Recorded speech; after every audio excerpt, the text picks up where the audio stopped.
We're dipping back into TMNT journeys. This is issue 5 of the series, reprinting the 2001 series originally published by Mirage. It's called TMNT instead of Teenage Mutant Ninja Turtles because they're not actually teenagers anymore in the comic. We have got a Michael Dooney cover based on Jim Lawson art. We have got Michelangelo and Raphael fighting the robot from the end of last issue. And then that is also our first page. And you realise that this is the same art. This is the Jim Lawson piece that Michael Dooney painted for the cover. Here, though, it is inked by Eric Talbot and Peter Laird. They are both credited as inkers. And this looks brilliant. This is, without a doubt, the best page of the series yet. I would have been slagging off the reuse of the same piece of art, but this is amazing enough that I will let it pass. Should have maybe gotten Michael Dooney to paint something else for the cover. The artwork. I talked about Jim Lawson in an earlier issue of the series. He is a very important figure in TMNT history. I say Jim Lawson is the guy responsible for perfecting the Turtles. But as I've been getting more and more into Turtles, I think my favourite artist of the bunch might be our inker, Eric Talbot. I think he is the one I like the most. He doesn't often do full art. Every now and then he will do a variant cover, including for an issue of this series. He did Michelangelo and Raptor as a variant for issue 3. It was very good. If Jim Lawson perfected on Eastman and Laird's Turtles, I feel like Eric Talbot is the next step. He is building on Jim Lawson and bringing in a lot of attitude and style. Obviously, I see some Japanese influence in that edge he gives to the Turtles. He's still actually doing great Teenage Mutant Ninja Turtles art. His variant covers are usually new pieces, and this is a commission he did for someone last year. Variant covers seem to be the only time they've let him loose. And if you have Kevin Eastman doing variants for almost every Turtles comic ever, I think we need to also up the amount of variants that we have Eric Talbot do, because he is still very good. Following the opening page might be a tough job, but we have a fight between the two Turtles and the robot, and it is quality. I felt this was also the best action scene that we have had yet in this series. There is a sense of clarity to what we're seeing here, and I think only having 2 of the Turtles there also kept the combat tight and in close. It turns out though that the big robot is actually the Fugitoid. Over the course of reviewing this title, I have believed that every single robot or robot-looking thing would turn out to be the Fugitoid. And now, that train of thought has finally paid off. Raphael is a dick to the Fugitoid. I quite liked that. It gave a good sense of personality. I need to explain the Fugitoid now, and you would think that having spent so long anticipating him showing up, I'd have used the time to learn everything about him, but I haven't. The main thing is that the Fugitoid was Kevin Eastman and Peter Laird's first creation, and their first released collaboration. There was a comic called Gobbledygook, and I use the term comic very loosely. It was incredibly DIY. It was printed with a photocopier and folded paper. There was also a second issue, and that too featured Fugitoid stories.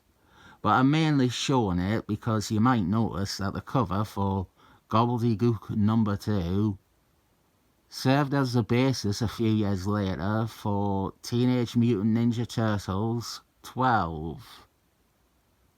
With the Fugitoid character though, a few issues into the first TMNT series, they incorporated the Fugitoid. They brought their other character into the Turtles' world and continuity. Fugitoid is like a goofy-looking alien robot. Well, it has a more complicated origin than that. It's not really a robot. It's a guy called Honeycut. But Fugitoid has never really been much more than something to the side of TMNT. Its main notability being that it was pre-TMNT. It's a part of Mirage Studios' history, more than it is something people like or that was ever popular. They reprinted the Gobbledygook stories as Fugitoid number 1 after the Fugitoid had appeared in those early Turtles issues. And then later down the line, in 1989, there was a 2-issue run that paired Fugitoid with Michael Dooney's Gizmo. As we've seen in this issue of Journeys, the Fugitoid pops up every now and then in Turtles comics. But as a character, I would dare say Fugitoid or Professor Honeycut has never been that exciting. Maybe Gizmo will be dropping in unannounced next issue. One of the worst things about this series is how haphazardly Peter Laird alternates between plot lines. There's a certain object permanence problem. The more important thing going on is the Utrom arrival on Earth. And that is what the rest of the issue rightfully focuses on. Characters reacting to and considering things related to the contact Earth has made with an alien race. Here we have April O'Neil and her and Casey Jones. An ongoing subplot, very far to the background, is April wants to have a baby. April and Casey are trying for a baby, but it's not working out. She has been going to doctors every other issue so far. That is the extent of this plotline. She goes to a lot of doctors. The April and Casey relationship is a bit of a backbone to the original Mirage run and also the IDW stuff, and really most Turtles iterations. But I am in the awkward position of it being a bit outside of my wheelhouse. The main series I have read is the Archie one, Teenage Mutant Ninja Turtles Adventures, and Casey Jones is never in that. He's never introduced into that continuity. April dates a dragon instead. Although in the Teenage Mutant Ninja Turtles 40th anniversary special, there is a story in that by Chris Allen, the artist of most of TMNT adventures, is a good postscript and endpoint for that version of the Turtles, really. We finally are introduced to Casey Jones. Raphael and April, they meet that world's version of Casey, and we end with the implication that April will inevitably get with him. I really like that though. It's a very cute place to leave things for that canon. It's a good end point without ever forcibly saying it is the end. Mikey brings the Fugitoid back to the sewer pad, and the Fugitoid greets Leonardo and Donatello, and Raphael is still being a dick to it. And the four turtles and their ally, they prepare to watch the Utrom address the world on TV. And it is here where the Fugitoid says that he does have some involvement in this development. In issue 1, we saw that big robot version of the Fugitoid interacting with the Utrom on the moon. There was a reference to the robot knowing the turtles, which was entirely what led me on this wild goose chase. This wild fugit... No, there's no pun there. It felt like there might be a Fugitoid goose pun. It felt like that might be possible, but it's not. It was that bit, though, that put in my mind the Fugitoid, and that is why I kept thinking that every little thing would turn out to actually be the Fugitoid. So now we have one of the Utrom at the United Nations addressing the planet. And this Utrom is called Korobon.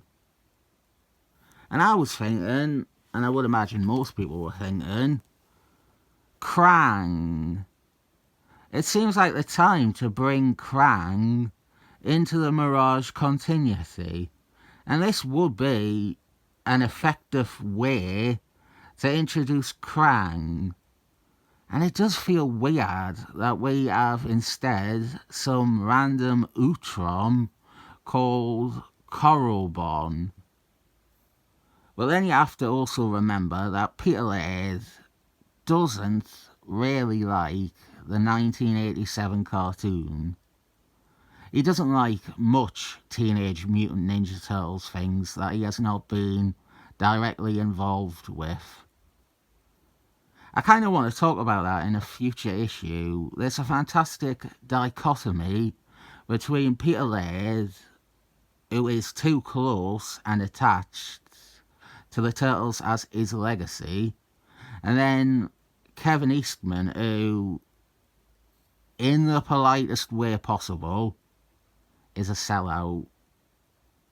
I don't mean that as an insult, not really. I don't mean either thing I said about them as insults. It's one of the charms about Teenage Mutant Ninja Turtles. You have one guy who ate any deviation or revision of his co-creation, and then one guy who cashed out, married a model, and will do a cover for any ad Turtles product. It's kind of great to have both of them. Here is the Mad Hatton Mall Isher, the street gang with a name that features two different puns. They are being seeded throughout the series as a present threat, but also the source of some over-the-top comedy. I was surprised that they were not shooting the TV here, to be honest. And then I turned the page and they are doing that. Some of the other players in the mix include Master Splinter, Shadow, and then I think we have 2 members of Justice Force. Justice Force were an ad superhero team. I really, really need to read that issue. I've got a feeling I'm going to get left behind if I don't fill myself in on Justice Force. And then we have the final member of the extended cast, a woman. And I didn't know who this was. And the story, or rather the script, doesn't tell you either. But on closer inspection, I noticed the ninja guard in the background. And that is the only clue we get to who she is. It's Karai. She too is watching the broadcast, and she is planning to turn this occurrence to the Foot's advantage. She was in the previous issue, she was set up in that one, but she hasn't been in this series much at all, and that is part of the reason why I didn't realise it was her at first here. But last issue I also spent her whole appearance thinking it might be the Fugitoid instead, but it was her, it was Karai. And then we have the worst page ever. How would you feel if, on top of what the page appears to be, the layout that they have chosen, how would you feel if not only is this a page they printed, but that the text is used to jump forward in time? We have a time skip, one of the hackiest and laziest and most convenient writing tropes of all. This is a cheat. It's not how anyone should ever write something, and within TMNT Journeys, I feel it is at odds with how we have seen and had some we have focused on the slow development. We have taken our time in visual setup and in plot progression, and now we're just going, oh, but we can't skip anything we want. So now we are just a few months into the Utrom being on Earth, and they have started helping mankind, but we didn't have to say that. And they have their own island which people can visit, and this is what they planted a few issues ago. This is that craft that we saw slowly land and anchor itself just off the coast of New York. And also the turtles are there. The turtles are friends with the Utrom now, and they are riding these weird Utrom boat things. This feels like an image for a cover that never was. And on Utrom Island, weapons are banned. So the turtles have to hand in their weapons, and we address the concern that you cannot possibly tell them apart now by having had them each get tattoos on their chests. That is what we saw on the credits page. I've yet to properly memorise the tattoos, so it is good that they have included that. There's also a dismissive reference here to the idea of them wearing coloured bandanas. Donatello says such a thing would look dorky. No, it wouldn't. Peter Laird is far too close to his creations to concede that it was a simple solution to an obvious problem. They, Eastman and Laird, spent all that time thinking about ways to differentiate the characters in black and white, like giving them individual costumes. But the twist is that the most obvious and easiest thing was right there, colours. It also feels like criticising the decisions of the 1987 cartoon, choosing to focus on that after the Image run had turned Donatello into a cyborg and Raphael into a villain. Complaining about the 1987 cartoon giving them unique colours after that, it feels like someone complaining about how they changed Captain America's original shield from his first appearance, criticising that the day after they revealed he was a Nazi agent all along. The Foot have become the Utrom's security. They run the security on the island, but more importantly, check out the sound effects on this page.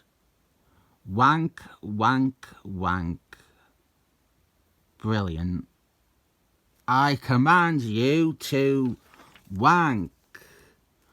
We finish things with April having weapons detected on her person. They want to apprehend April O'Neil, even though she isn't presenting any threat. I'm guessing she has, like, something inside her that she doesn't know about, and that it maybe could tie into the baby thing. It might be why she hasn't had any luck getting preggers. Very, very saddened to say, we don't have a covers gallery or even the next issue cover advertised. I had to do this myself. There was a variant cover for this issue by Ken Mitch Roney. That was the main variant cover, the Turtles and the Fugitoids. Ken Mitch Roney was one of the artists of Teenage Mutant Ninja Turtles Adventures. And then the other variant cover is by Jim Lawson and features an alternate version of the cover image, maybe. That is what Michael Dooney should have painted. Next issue is Splinter in some gun sights. Maybe it's the Mad Atom Militia. They love their guns, those lads. I think this issue of TMNT Journeys is frustrating because it has some of the best stuff of the series yet, and some of the worst too. The time jump makes it impossible to care about the little details anymore. If you can as freely jettison development and occasion as wantonly as jumping forward half a year, it makes a reader guarded against investing in what is next. Is that van from the first few issues, the armoured van that they were working on, is that even going to have any relevance all this time later? What about Shada and her boyfriend? We were framing a dilemma where she had to tell him about Splinter. But now we have skipped forward, and that idea loses any urgency now. Michelangelo's injury.